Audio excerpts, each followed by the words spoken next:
नमस्कार, मैं वैद्य राजदीप वाडेर नागरादी चिकित्सक समूह वती आप सबका फिर से स्वागत करता हूं। हम जो उत्तरोत्तर श्रेणी में अध्ययन कर रहे हैं उसमें हम आगे जाएंगे और देखेंगे कि चरक संहिता है, ये जो हमारा काय चिकित्सा का ग्रंथ है उसके साथ संहिता का जो 120 अध्याय है उसका संकलन किस तरह से है, यानी कि 120 अध्याय किस तरह से एक दूसरे के साथ जुड़े हुए हैं, ये इसका हम अध्ययन करेंगे। देखेंगे कि किस तरह से ये पूर्ण चरक संहिता एक दूसरे के साथ संकलित है। तो चरक संहिता ये मूलभूत रूप से अग्नि की काय चिकित्सा का ये मुख्य ग्रंथ या संहिता है, और ये जो चरक संहिता है उसमें मुख्य रूप से काय चिकित्सा यानी कि इसको हम मेडिसिन बुक भी कह सकते हैं। यह काय चिकित्सा की बुक है जिसको हम सांप्रत समय के साथ मेडिसिन बुक के साथ संकलित कर सकते हैं। यह जो चरक संहिता है इसके 8 स्थान है: सूत्र, निदान, विमान, शारीर, इंद्रिय, चिकित्सा, कल्प और सिद्धि स्थान। और यह 8 स्थान के 120 अध्याय है। यह जो 8 स्थान और 120 अध्याय है यह एक दूसरे के साथ संकलित है, और उसमें भी यह सूत्र, निदान, विमान, शारीर, इंद्रिय, चिकित्सा, कल्प और सिद्धि यानी कि यह जो 8 स्थान है यह 8 स्थान सूत्र स्थान के साथ यानी कि पूर्व स्थान जो सूत्र स्थान है उसके साथ संकलित है।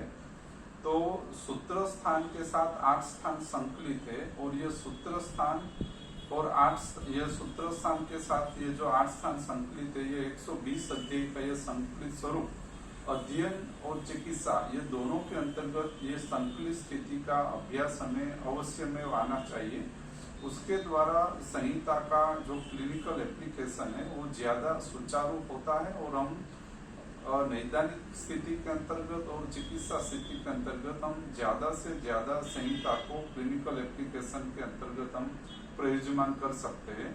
इसके अंतर हम देखें तो औसत ये जो सूत्र स्थान है यानी कि पूर्व स्थान है यह 7 चतुष्क और एक द्रव्य संग्रह के अंतर्गत विभाजित है, यानी कि औसत, स्वश्रुत, निर्देश, कल्पना, रोग, योजना, अनुपान और द्रव्य संग्रह। ये जो 7 चतुष्क और एक द्रव्य संग्रह मिलकर ये जो सूत्र स्थान है, तो शेष स्थान यानी कि 8 स्थान सूत्र, निदान, विमान, शारीर, इंद्रिय, चिकित्सा, कल्प और सिद्धि यह 8 स्थान के 120 अध्याय औसत, स्वश्रुत, निर्देश, कल्पना, रोग, योजना, अनुपान और द्रव्य संग्रह यानी कि सूत्र स्थान के 7 चतुष्क और द्रव्य संग्रह के साथ निदान, विमान, शारीर, इंद्रिय, चिकित्सा, कल्प और सिद्धि स्थान के शेष अध्याय इस औसत, स्वश्रुत, निर्देश, कल्पना, रोग, योजना, अनुपान और द्रव्य संग्रह के साथ जुड़ जाते हैं।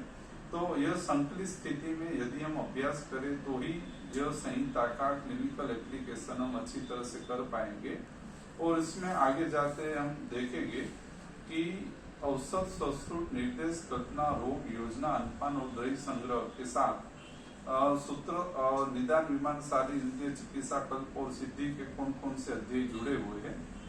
यह जो सूत्र स्थान है यह सूत्र स्थान और पूर्ण 120 अध्याय 2 स्थिति के अंतर्गत विभाजित हो जाते हैं। एक नैदानिक विभाग है और दूसरा चिकित्सा विभाग है। अगर यदि हम सिंपल या सरल भाषा में बात करें तो सूत्र स्थान नैदानिक विभाग और चिकित्सा विभाग इसे 2 विभाग के अंतर्गत विभाजित है। नैदानिक विभाग के अंतर्गत आता है निर्देश चतुष्क, द्रव्य संग्रह और रोग चतुष्क, यानी कि निर्देश चतुष्क, रोग चतुष्क और द्रव्य संग्रह जो सूत्र स्थान के है वो यह नैदानिक विभाग का भाग है। और उसके बाद आता है चिकित्सा विभाग। चिकित्सा विभाग 4 चरण के अंतर्गत विभाजित है: निदान, परिवर्जन, उपक्रम, चिकित्सा सूत्र और प्रकृति स्थापन। तो निदान परिवर्जन के अंतर्गत सूत्र स्थान का स्वश्रुत चतुष्क और अनुपान चतुष्क आता है, जिससे चिकित्सा विभाग का निदान परिवर्जन सिद्ध होता है। उपक्रम के अंतर्गत योजना चतुष्क आता है, और चिकित्सा क्रम के अंतर्गत कल्पना चतुष्क आता है, और प्रकृति स्थापन उसके अंतर्गत आता है औसत चतुष्क। यानी कि नैदानिक और चिकित्सा विभाग दोनों के अंतर्गत पूर्ण सूत्र स्थान विभाजित हो जाता है, और नैदानिक और चिकित्सा विभाग के अध्याय जो है उसके साथ निदान, विमान, शारीर, इंद्रिय, चिकित्सा, कल्प और सिद्धि स्थान जुड़ जाते हैं। यानी कि नैदानिक विभाग में आता है निर्देश, रोग और द्रव्य संग्रह, और चिकित्सा विभाग में स्वस्तृत और अनपान है निदान परिवर्जन का भाग, योजना चतुष्क उपक्रम का भाग, कल्पना चतुष्क चिकित्सा सूत्र का भाग और औसत चतुष्क प्रकृति स्थापन का भाग। और हमारे जो 120 अध्याय है यह नैदानिक और चिकित्सा विभाग के ये जो हमने भेद बताए, यानी कि निदान परिवर्जन, उपक्रम, चिकित्सा सूत्र, प्रकृति स्थापन, ये चिकित्सा विभाग के 4 भाग और नैदानिक विभाग के अंतर्गत द्रव्य निर्देश और रोग चतुष्क, इसके साथ 120 अध्याय का संकलन जो हम इस तरह से अध्याय पूर्ण संहिता का अभ्यास करें तो हमें कौन सा अध्याय, कौन सा स्थान और उसका कौन सा अधिकार है यह स्पष्ट रूप से ख्याल आए और हम अच्छी तरह से उसको क्लिनिकल एप्लीकेशन में हम ले जाएंगे। और हम आगे आगे इसमें देखें तो सूत्र स्थान जो है यह पूर्व स्थान है और चरक संहिता है यह हमारी मेडिसिन की बुक है। इसमें भी सूत्र स्थान का जो पहला चतुष्क है यह है औसत चतुष्क। हमें सूत्र स्थान के औसत, स्वस्तृत, निर्देश, कल्पना, रोग, योजना, अनुमान और द्रव्य संग्रह, इसके साथ कौन कौन से 120 अध्याय जुड़े हुए हैं यह हम अध्ययन करना चाहते हैं। तो उसमें हम पहले शेष औसत, स्वस्तृत, निर्देश, कल्पना में शेष चतुष्क देखें। उसके पहले हमें औसत चतुष्क के बारे में ज्ञान होना चाहिए कि औसत चतुष्क क्या है। तो औसत चतुष्क जो सूत्र स्थान का प्रथम और पूर्व चतुष्क है यह हकीकत में क्लिनिकल एप्लीकेशन ऑफ मेडिसिन का फंडामेंटल प्रिंसिपल यहाँ बताया गया है। यानी कि काय चिकित्सा को यदि आप प्रयोज्यमान करना चाहे तो काय चिकित्सा का प्रयोजन आपको सिर्फ और सिर्फ औसत चतुष्क के ज्ञान से ही आपको प्राप्त हो सकता है। यानी कि क्लिनिकल एप्लीकेशन ऑफ मेडिसिन यानी कि काय चिकित्सा को प्रयोज्यमान स्थिति में लाने के लिए कौन कौन से मूलभूत अधिकार या सिद्धांत आपको ज्ञात होने चाहिए, यह चिकित्सा में या नैदानिक स्थान के अंतर्गत प्रवेश करने से पहले आपको ज्ञात होना चाहिए। इसी कारण सर्वप्रथम औसत चतुष्क को बताया गया है और औसत चतुष्क के विषयांतरों को अभ्यास करके, ज्ञान करके ही हमें शेष संहिता और उसके स्थानों का अभ्यास करना चाहिए और उसमें प्रवेश करना चाहिए।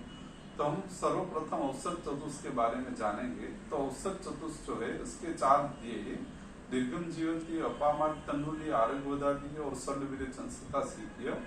तो ये जो औसत चतुष्क है यह हमारी मेडिसिन के बुक का फंडामेंटल्स यहाँ पे बताया गया है, यानी कि काय चिकित्सा के प्रयोजन का फंडामेंटल यहाँ पे बताया गया है। तो दीर्घम जीवंतीय यानी कि काय चिकित्सा का प्रयोजन सिद्धि हमें दीर्घम जीवंतीय प्रतिज्ञा द्वारा हमें प्राप्त होती है। यानी कि दीर्घम जीवंतीय रूप प्रतिज्ञा जो सूत्र स्थान का पहला अध्याय है यह हम किस तरह से प्राप्त करें। तो यह जो दीर्घम जीवंतीय के अंतर्गत विषयांतर बताए गए हैं कि स्वस्थ क्या है, रोग क्या है, आयुर्वेद संहिता, त्रिकाल ज्ञान क्या है, अग्नि का ज्ञान क्या है, त्रिदोष क्या है, द्रव्य गुण कर्म सामान्य विशेष समवाय की पूर्ण समझ, पुरुष क्या है और उसके उपरांत मूलिनी, फलिनी, लवण, मूत्र, दुग्ध, शोधन रूप, यह सब दीर्घम जीवंतीय के साध्य विषय यहाँ पे बताए गए हैं। यानी कि यदि आप काय चिकित्सा का प्रयोजन करना चाहे और दीर्घम जीवंतीय को सिद्धि करना चाहिए तो आपको स्वस्थ, रोग, आयुर्वेद, त्रिकाल, त्रिदोष, त्रिसूत्र, सामान्य विशेष समवाय, मूलिनी, फलिनी आदि का मूल रूप से यदि ज्ञान हो तभी आप काय चिकित्सा का प्रयोजन या मेडिसिन का प्रयोजन करने के लिए समर्थ होते हैं। तो यह सब साध्य विषय है जिसका ज्ञान करके ही हम चिकित्सा के अंतर्गत आगे जा सकते हैं। और इसके बाद हमें बताया गया है अपामार्ग तंडुलीय। यदि हमने त्रिदोष, त्रिकाल, द्रव्य गुण कर्म आदि का ज्ञान उपार्जन कर लिया है उसके बाद क्लिनिकल एप्लीकेशन ऑफ मेडिसिन यानी कि काय चिकित्सा के प्रयोजन के अंतर्गत हमें सर्वप्रथम अधिकार आता है अपामार्ग तंडुलीय यानी कि अंत परिमार्जन द्रव्य संग्रह। यानी कि हमारा दूसरा सिद्धांत आता है कि हमें अंत परिमार्जन के ऊपर ध्यान देना चाहिए, जिसमें सिर शुद्धि, आमाशय शुद्धि, पक्वाशय शुद्धि, पंचकर्मीय संशुद्धि और उसके बाद यवागु द्वारा संसर्जन क्रम का पूर्ण ज्ञान बताया गया है। यानी कि आपको नैदानिक विभाग के बाद चिकित्सा विभाग के अंतर्गत सर्वप्रथम अंत परिमार्जन, प्रयोजन, द्रव्य संग्रह, का पूर्ण रूप से ज्ञान और अधिकार आपको ज्ञान होना चाहिए, और सर्वप्रथम अंत परिमार्जन प्रक्रिया पर ही हमें ध्यान देना चाहिए। उसके बाद आता है तीसरा अध्याय दीर्घम जीवंती अपामार्ग तंडुल्य के बाद आता है आरग गोदादि अध्याय। ये पूर्ण रूप से बहिर्परिमार्जन द्रव्य संग्रह है, यानी कि अंतर्परिमार्जन हम सिद्ध कर ले या प्राप्त कर ले या हो जाए, उसके बाद बहिर्परिमार्जन द्रव्य संग्रह कार्य करता है। तो बहिर्परिमार्जन द्रव्य संग्रह कौन कौन से है और उसका क्या अधिकार है, यह हमें बताया गया है आरग गोदादि अध्याय के अंतर्गत। और उसके बाद आता है षड विरेचन सतासिद्धि अध्याय। ये पूर्ण रूप से प्रकृति स्थापन का अध्याय है। उसमें 50 महान कषायों और 500 कषायों का जो वर्णन है, इसके द्वारा हम अंत परिमार्जन और बहिर्परिमार्जन के बाद किसी भी स्थान, संस्थान, अधिष्ठान या अग्नि के अधीन कर्मों को प्रकृति स्थापन में हम किस तरह से स्थापित कर दे, उससे के लिए 50 महाकषायों का वर्णन यहाँ पे बताया गया है। लेकिन यह प्रकृति स्थापन द्रव्य संग्रह है और यह अनुक्रम से कार्य करता है। अंत परिमार्जन बहिर्परिमार्जन के बाद प्रकृति स्थापन कर्म उपार्जित होता है और तभी उसका प्रयोजन होता है। तो क्लिनिकल एप्लीकेशन ऑफ काय चिकित्सा यानी कि 120 जो अध्याय है, ये 120 अध्याय का मुख्य आधार दीर्घम जीवंती अपामार्ग तंडुल्य आरग गोदादि और षड विरेचन सतासिद्धि पे टिका हुआ है। यानी कि आगे अभी जो भी वर्णन आएगा, इसका मुख्य आधार अंत परिमार्जन, बहिर्परिमार्जन, प्रकृति स्थापन और दीर्घम जीवंती सिद्धि हेतु ही होगा। और यही क्रम से आपको शेष जो भी वर्णन आएगा या व्याधि आए या उसकी चिकित्सा आए, उसको इसी क्रम से अप्लाई या लागू करना है। उसकी समझ ये औसत चतुष्क के पहले अध्याय के चार अध्याय के अंतर्गत विभाजन करके हमें अच्छी तरह से समझाया गया है। और औसत चतुष्क के साथ विमान स्थान का रस विमानी अध्याय जुड़ जाता है।